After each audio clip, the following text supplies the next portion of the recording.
This YouTube channel uses other people's content and is fully monetized. It garnered over 5 billion views total. I have tracked this YouTube channel for several months, and it turns out that he is using 3 tools. But first, let me show you an example of what he's doing. This has to be the most terrifying way to do a bungee jump. Just watch how they slowly cut this rope with a knife to make sure you see it gradually rip apart right in front of you. He is basically reacting to viral shorts from social media, and for some reason, YouTube allows you to monetize that type of shorts. Don't ask me why, but you can do this too, simply by using these 3 tools.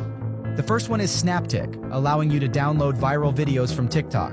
The next tool is 11 Labs, where you can create realistic voiceovers. Use the ones that are verified, they sound mostly human. Here's an example. This has to be the most terrifying way. The last tool is a video editing software like CapCut or Premiere Pro.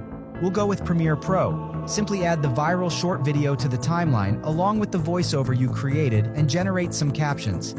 Here's an example I created. This has to be the most terrifying way to do a bungee jump. Just watch how they slowly cut this rope with a knife. Let me know in the comments if you guys want a full breakdown.